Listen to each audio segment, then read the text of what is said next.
Azərbaycan Respublikasının qeyri-hökumət təşkilatlarına Dövlət Dəstəyi Agentliyinin maliyyə dəstəyi, eləcə də öyrədərək öyrənir gənclərin intellektual inkişafına dəstək ictimai birliyinin təşkilatçılığı ilə Mind Odyssey regional intellektual turnirini yığışmışıq. Bu günləri turnir çərçivəsində B qrupunun oyunları keçiriləcək. Qeyd edim ki, layihə sentyabr ayının 1-də start götürüb, 31 oktyabr tarixinə qədər davam edəcək. Layihənin regional tərəfdaşları Gənclərin Şərq Akademiya Mərkəzinin Qazax Tovuz regional nümayəndəliyi, Qazax Gənclər Evi, həmçinin göstərdiyi dəstəyə görə Qazax təhsil şöbəsinə, eləcə də Ağstafanın təhsil şöbəsinə də öz minnətdarlığımızı bildirdik ki, gənclərin bu layihədə iştirakı üçün şərait yaradıblar. Bu günləri qeyd etdiyim kimi B qrupunun oyunlarıdır. B qrupunda 5 komanda mübarizə aparacaq. Bu komandalar Qazax şəhər Səməd Vurğun adına 2 saylı tam orta məktəbinin Vurğun komandası, Ağstafa şəhər 2 saylı tam orta məktəbinin Zirvə komandası, Qazax rayon Kosalar kənd tam orta məktəbinin Viktoriya komandası, Ağstafa rayon Dağkəsəmən kənd tam orta məktəbinin Xarı Bülbül komandası, eləcə də Qazax rayon Vurğun qəsəbəsinin tam orta məktəbinin İkonlar komandasıdır. Bütün komandalara uğurlar arzu edirəm. Yarışımız nə harada, nə zaman formatında keçiriləcək. 15 sual sizə təqdim olunacaq. Hər sual oxunandan sonra doğru cavabı tapmanız üçün sizə 1 dəqiqəlik vaxt veriləcək. Bu 1 dəqiqə vaxt ərzində cavabı sizə təqdim olunmuş cavab vərəqlərinə qeyd edirsiniz. Əlinizi qaldırmanız kifayət edəcək ki, bizim könüllü gəncimiz yaxınlaşıb sizdən cavabları götürsün. Suallar ümumi dünya görüşünü əhatə edir, yəni hər hansı bir fənn sualları deyil. Həmçinin əsas qeyd etməli olduğum məsələlərdən biri odur ki, sizlərki cavab vərəqlərinə mütləq şəkildə komandanın adını doğru şəkildə öz komandanızı qeyd etməyiniz lazımdır. Çünki biz həmin cavab variantının kimə məxsus olduğunu onun vasitəsilə təyin edəcəyik. Hər sualın tam bir doğru cavabı var. Əgər siz ora birdən artıq variant qeyd etsəniz, yəni 2 variant, 3 variant yazsanız, onlardan hətta biri doğru olsa belə sizin cavabınız düzgün hesab olunmayacaq. Ona görə çalışaq ki, yekdil qərara gəlib cavab vərəqlərinə bir variant yazaq. Bəzən ola bilər ki, sualın belə deyim, tam cavabı tam yaxınlaşıbsınız, amma tam deyil. Bu zaman mən sizə müraciət edəcəm ki, cavabınızı dəqiqləşdirəsiniz. O da yalnız xüsusi spesifik suallarda olacaq ki, yəni hər sual üçün bu cür dəqiqləşdirmə olmur. Cavab yaxındırsa biz sizdən elə bir əlavə dəqiqləşdirmə aparmanızı istəyəcəyik. Qeyd edim ki, 5 komandanın 2 komanda, ən çox xal toplayan 2 komanda isə yarımfinal mərhələsində vəsiqə qazanacaq. Yarımfinal mərhələsi bu həftənin şənbə günü yenə burada saat 3-də keçiriləcək.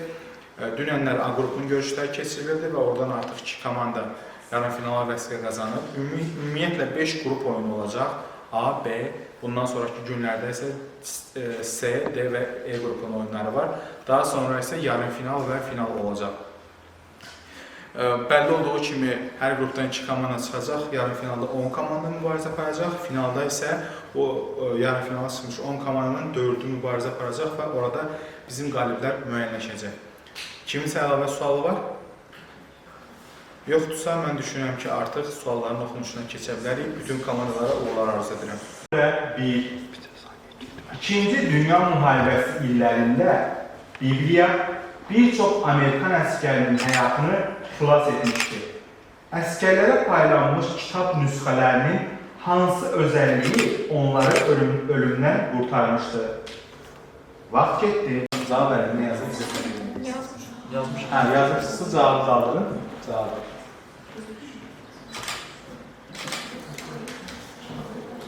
– 15 saniye vaxt qaldı.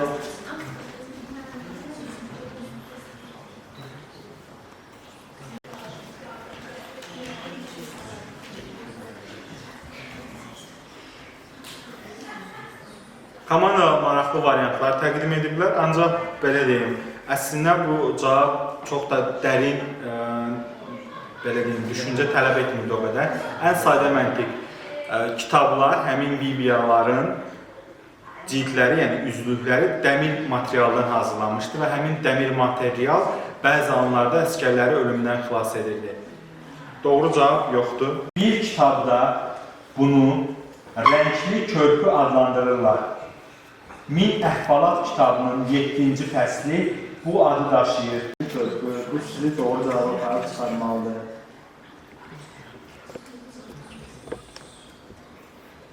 10 saniye kaldı.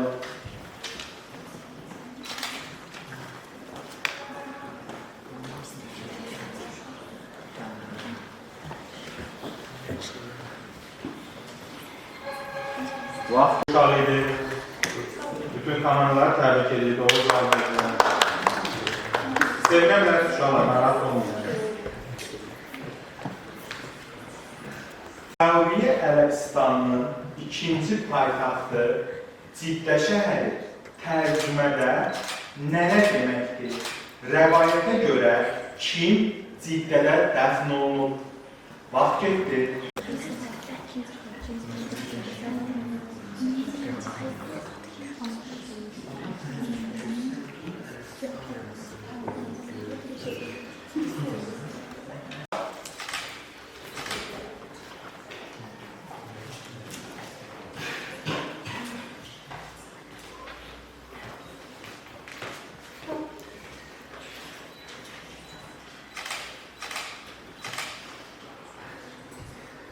Üçüncü sualın doğru cevabı Həvva idi. Adəm və Həvva.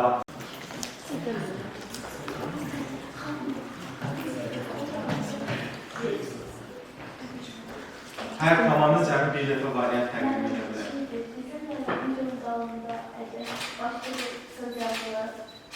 Yox,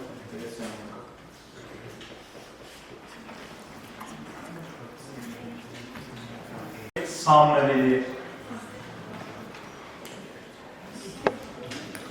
Hər komanda aktivinə bir xal yazılır. Hələ ki 4 sualdan sonra bərabərliyidir. Bütün komandaların aktivində 2 xal var. Orden və medalları kitabında bu medal belə təsvir edilir. Medalın üst hissəsində 2 çarpazlaşmış balta və açar təsvir olunur. Medalın o biri yüzündə bir əlində körpü olan insanın qabarıq şəkli və binanın təsvirini görmək olar. Bu medalla hansı peşə sahiblərini tərif edirdilər? Bir əlində körpü olan insanın qabarıq şəkli və binanın təsvirini görmək olar. Sizcə bu ipuçları sizə kömək edirsə, bu medal hansı peşə sahibləri üçün? Bina var, binanın qarşısında bir qabarıq insan təsviri var, o insanın əlində uşaq var, digər üzündə isə balta var, açar var. Nə ola bilər? Sanki burada kimisə xilas edirlər. Kim ola bilər?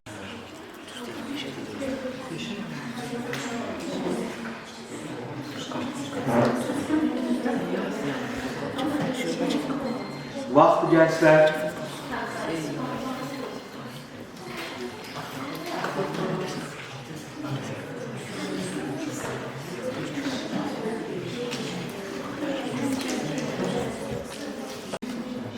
Sualın doğru cevabı yangın söndürənlər idi. Doğru cevap Xarı Bülbül və Zirvə komandaları verdi. Xilasedici tam doğru cevap hesab olunmur. Bu suala keçirildi.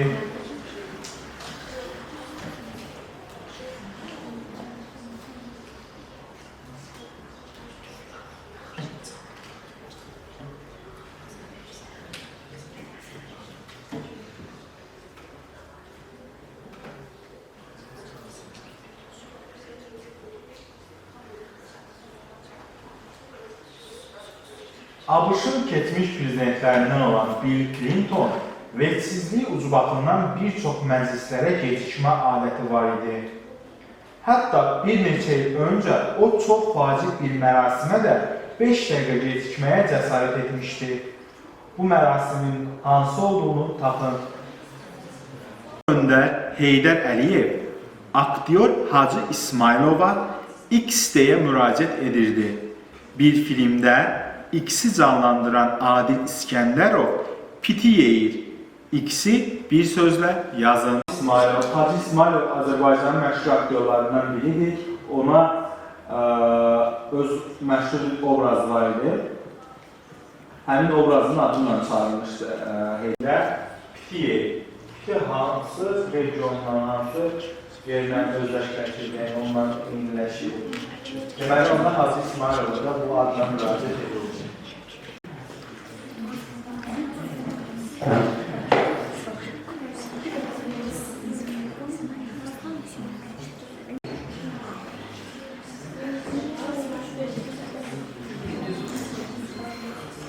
Ondan sonra xal durumunu sizin diqqətinizə çatdırmaq istəyirəm. Vurğun komandası 3 xal, Zirvə 5 xal, Viktoriya 2 xal, Xarı Bülbül 4 xal, İkonlar 3 xal. Hələ ki, birinci yerdə Zirvədir 5 xalla, ikinci yerdə isə 4 xalla Xarı Bülbül. Çinlilər adətlərinə uyğun olaraq əjdahaları 5 tipə bölürdülər. Bunlar Huanlun, Xinlun, Qilun, Boylun, Suolun idi. Bəs bu bölgü hansı prinsipə əsasən aparılırdı? Bölürdülər. Adlarını belə bölmüşlər. Huanlun, Xinlun, Qilun, Boylun, Suolun. Bəs bu bölgü hansı prinsipə əsasən aparılırdı? Yəni nəylərinə görə belə bölmüşdülər onları?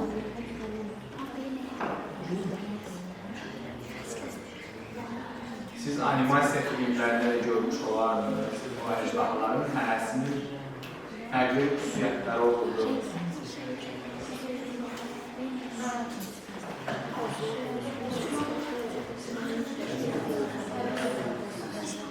On saniye qaldı.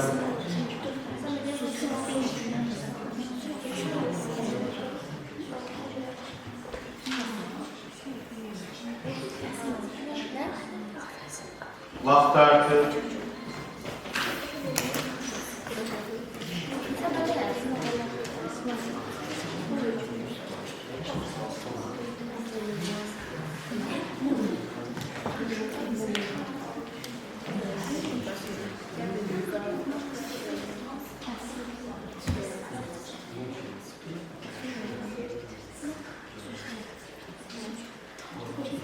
Bəzi komandalar sülalələrindən görə gedir. Əslində, bu sülaləyə aidət yoxdur.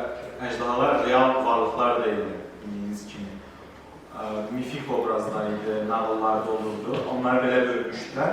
O sondakı olun hissəciyi eyni qalırdı və əjdaha deməkdir.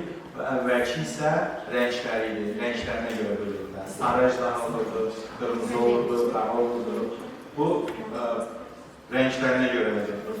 Bunu qeyd etmək lazım idi, təəssüf ki, doğru cavab olmadı. Biri tağ sırası ilə çərçivələnmiş eyvanlarından bəhs edir. Əsrin müqaviləsi barədə məqalədə də buranın adı çəkilir. Buranı 2 sözlə yazın. Bura vaxtı. Vaxt gənclər.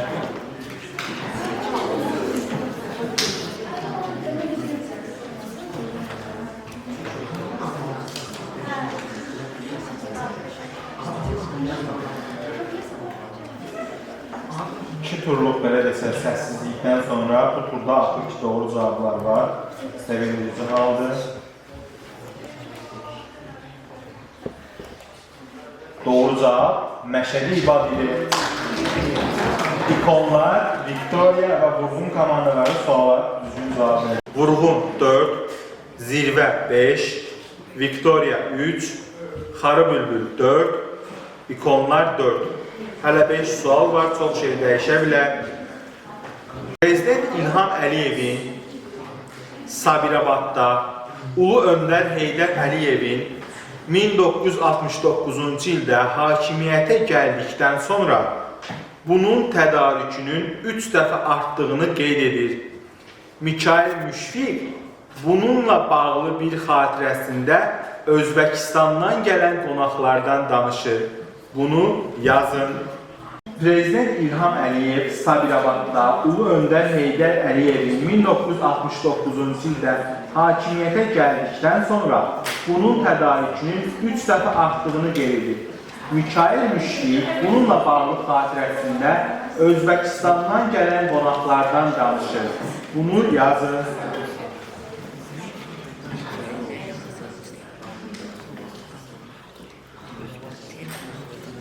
...20 saniye var. Bu çok önemli bir məhsuldur. Hansı ki Özbəkistan da onun belə deyim, həm becərilməsində, həm ifradında tanınmış təcrübəyə sahib ölkələrdən biridir.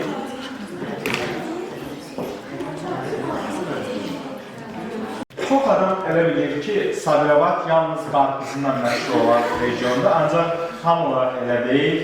İlham Əliyev də öz çıxışında bildirmişdi ki, Ulu Öndər Heydər Əliyevin 1969-cu ildə hakimiyyətə gəlişi ilə Sabirabadda pambıq istehsalı ilk dəfə artmışdır. Doğruca pambıq idi.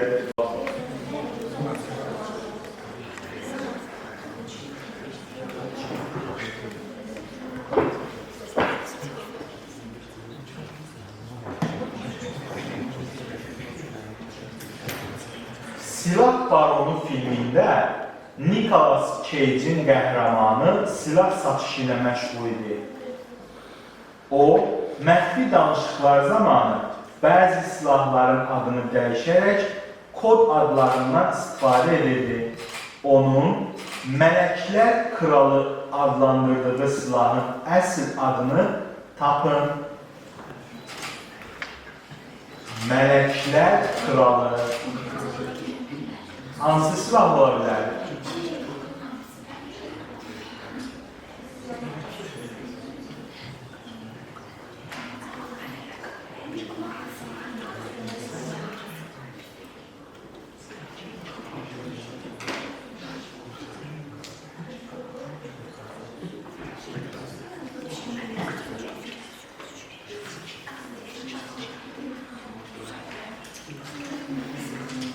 ...25 saniye.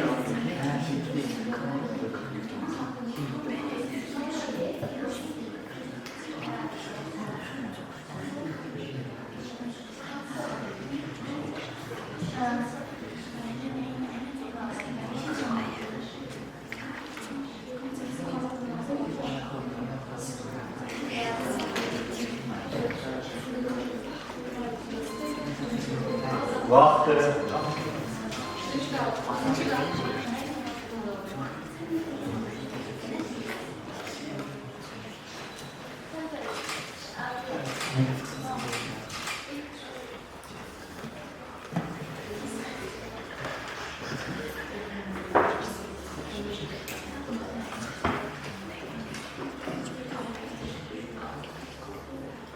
Ruhun komandası, hansı komandaydı? Siz burada A, W, M yazırsınız. Sonra əslində bu kodlaşdırma elə də qəliz kodlaşdırma deyildi. Mələklər Kralı. İngilizcə necə deyildi? Angels King. Baş hərfləri nə olur? A, K. Avtomat Kalaşnikov. Söhbət arkadan gedirdi. İki komanda suala düzgün cavab verib, bundan zirvə və xarı bülbül. Vurğun 5 xal, zirvə 7 xal, Viktoriya 3 xal, xarı bülbül 5 xal, ikonlar 4 xal.